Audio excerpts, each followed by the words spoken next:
Hello welcome to my YouTube channel. I hope हजुरहरू पनि सन्चै हुनुहुन्छ होला है। म पनि सन्चै छु, आरामै छु होइन। म चाहिँ ड्युटीमै छु अहिले। फर्स्ट ड्युटी भएर चाहिँ होइन, म चाहिँ यहाँ होटल काबनाबाट फर्स्ट ड्युटी भएर चाहिँ मेरो चाहिँ ड्रेस। हेलो सो गाइज, म चाहिँ आज होइन मिक्स ग्रेभी बनाउनु जाँदैछु होइन।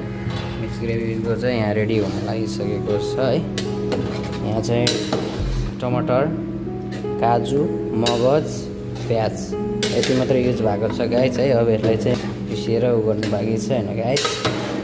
ल अब सेलाउन हाल्छु म चाहिँ। गाइज मैले चाहिँ यहाँ चाहिँ मिक्स ग्रेभीलाई चाहिँ सेलाउनमा हालिसकेको छु।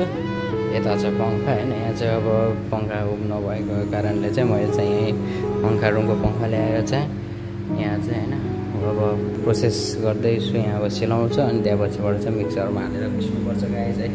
अनि हजुरहरूलाई म देखाउने छु बनाउने कसरी हो भनेर।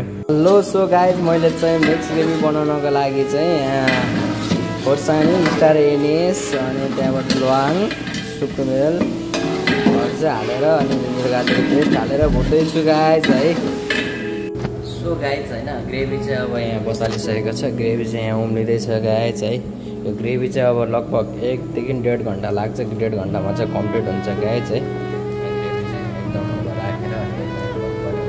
लागि चाहिँ यहाँ मसलाहरू रेडी गरेको छु। मिट मसला, चिकन मसला अनि त्यहाँबाट काश्मिरी मिर्च होइन। यहाँ चाहिँ एड हुँदैछ चिकन मसला, मिट मसला, काश्मिरी मिर्च अनि सब्जी मसला पनि थोरै एड होइन। अनि यति मसला चाहिँ मैले घोलेर हाल्ने छु गाइज है। मैले चाहिँ यहाँ चाहिँ बनाइसकेको छु है। अब म चाहिँ यसमा चाहिँ यहाँ चाहिँ ग्रेभी फर्किँदैछ। त्यो ग्रेभीमा चाहिँ मसला हाल्नुपर्ने हुन्छ होइन। यहाँ चाहिँ यति मसला हालेपछि एकछिन घोल्नु पर्ने हुन्छ होइन। घोलेपछि चाहिँ भुवाल देखिन्छ गाइज। अहिले अलिक यसमा चाहिँ कलर आएको छैन गाइज होइन। यसो अब कलर छुट्टै कालो कलरमा आउँछ होइन। मसलाहरू त भुलिनु पऱ्यो नि त गाइज।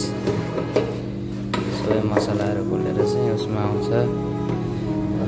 ग्रेभी एकछिन पछि उमालेपछि रेडी हुनेछ गाइज है।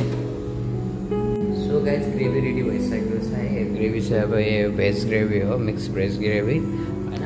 ग्रेभीको प्रोसेसिङ चाहिँ यो गाइज है लङ टाइम लाग्छ। तर यो चाहिँ 15 दिन 15 दिनको लागि चाहिँ अलमोस्ट राम्रो हुन्छ होइन। छिटो छरिदो होइन, टेस्टी हुन्छ गाइज। कस्तो लाग्यो है।